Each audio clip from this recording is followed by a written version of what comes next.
വടകരയിലെ തെരഞ്ഞെടുപ്പ് വിവാദമാക്കിയത് കാഫീറാണ്.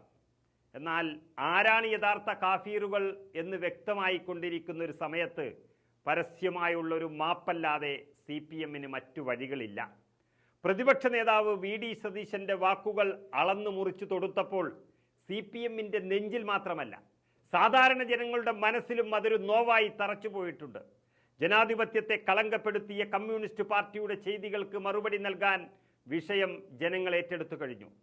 കാഫീർ സ്ക്രീൻഷോട്ട് പ്രചരിപ്പിച്ചയാളെ സംരക്ഷിക്കുമെന്നൊരു പ്രഖ്യാപനം അത് രാജ്യത്തെ നീതിന്യായ വ്യവസ്ഥയോടുള്ള വെല്ലുവിളിയാണ് CPM നടത്തിയിരിക്കുന്നത്.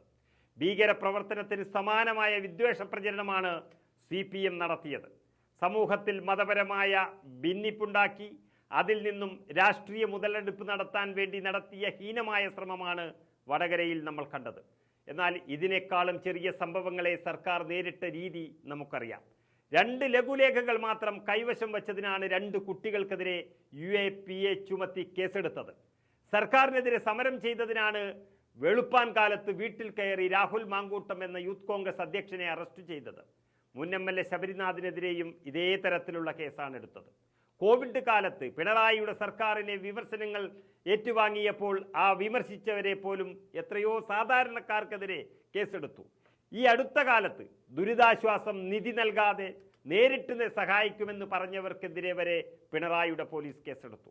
പക്ഷെ നാട്ടിൽ ഭിന്നിപ്പുണ്ടാക്കാൻ ശ്രമിച്ചവർക്കെതിരെ, ജനാധിപത്യത്തെ കളങ്കപ്പെടുത്തിയവർക്കെതിരെ, വർഗീയതയുടെ കൊടും വിഷം നാട്ടിൽ വിതറിയവർക്കെതിരെ കേസെടുക്കാൻ പിണറായിക്കായിട്ടില്ല. പിണറായിയുടെ പോലീസിന് ഒന്നും അറിയാഞ്ഞിട്ടല്ല. ആരാണിത് ചെയ്തതെന്ന് പോലീസിന് നന്നായി അറിയാം. ആരെല്ലാമാണ് ഷെയർ ചെയ്തതെന്നും പോലീസിനറിയാം. യൂത്ത് ലീഗ് നേതാവിൻ്റെ പേരിൽ വ്യാജ സ്ക്രീൻഷോട്ട് ഉണ്ടാക്കി പ്രചരിപ്പിച്ചത് CPM നേതാക്കളാണ്. വ്യാജ സ്ക്രീൻഷോട്ട് പ്രചരിപ്പിച്ച CPM-ന്റെയും DYFIയുടെയും നേതാക്കളെ സംരക്ഷിച്ചു വരികയാണ് പിണറായിയുടെ പോലീസും CPM-ഉം. കേരളത്തിൻ്റെ മുഖ്യമന്ത്രിയെ എങ്ങും കാണാനില്ല. കുറച്ചു ദിവസമായി ഒന്നും അറിയാതെ മുഖ്യമന്ത്രി ഒളിച്ചിരിക്കുകയാണിപ്പോൾ. കേരളത്തിൽ വർഗീയ സംഘർഷം ഉണ്ടാക്കാൻ വരെ സാധ്യതയുള്ള വിദ്വേഷ പ്രചരണം നടത്തിയവർക്കെതിരെ കേസെടുക്കാത്തതിൽ ആഭ്യന്തര വകുപ്പിന്റെ ചുമതലയുള്ള മുഖ്യമന്ത്രി തന്നെ മറുപടി പറയണം. മുഖ്യമന്ത്രിയാണ് ക്രിമിനലുകൾക്ക് കുടപിടിച്ചവരെ സംരക്ഷിക്കുന്നത്. CPM-ന്റെ ഉന്നത നേതാക്കളും അവരുടെ കുടുംബവും ഉൾപ്പെട്ട വലിയൊരു ഗൂഢാലോചന തന്നെ ഇതിന്റെ പിന്നിലുണ്ടെന്നാണ് പ്രതിപക്ഷ നേതാവ് VD സതീശൻ വ്യക്തമാക്കിയിരിക്കുന്നത്. തെരഞ്ഞെടുപ്പിന്റെ അന്നോ അതിന്റെ തലേ ദിവസമോ വർഗീയ സംഘർഷമുണ്ടാകാൻ സാധ്യതയുള്ളതായിരുന്നു ഈ കാഫീർ പോസ്റ്റ്. ഇത് കേരളത്തിന്റെ മതേതര ബോധ്യത്തിന് കളങ്കം ചാർത്തിയ ഒരു സംഭവമാണ്. എന്നിട്ടും സർക്കാരും മുഖ്യമന്ത്രിയും കുറ്റവാളികളെ സംരക്ഷിച്ചു വരുന്നു. മുഖ്യമന്ത്രി പരസ്യമായാണ് പ്രതികളെ സംരക്ഷിക്കുന്നത്. പോലീസ് ഹൈക്കോടതിയിൽ നൽകിയ റിപ്പോർട്ടിനെ കുറിച്ച് അറിഞ്ഞിട്ട് പോലുമില്ല എന്നാണ് ആഭ്യന്തരമന്ത്രിയുടെ ചുമതലയുള്ള മുഖ്യമന്ത്രി പറയുന്നത്. പോലീസ് ഉദ്യോഗസ്ഥനെ സ്ഥലം മാറ്റിയത് മുഖ്യമന്ത്രി അറിഞ്ഞിട്ടില്ല.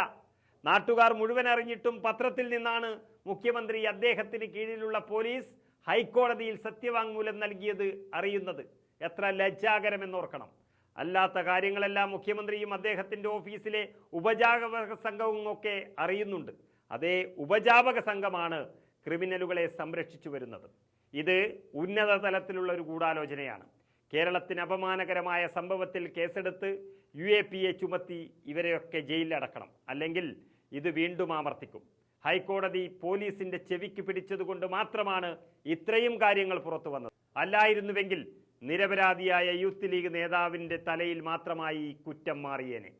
കുറ്റം മുഴുവൻ ലീഗിൻ്റെയും കോൺഗ്രസിൻ്റെയും തലയിൽ കെട്ടിവച്ച് CPM വീണ്ടും മതേതര പ്രചരണം തുടർന്നേനെ.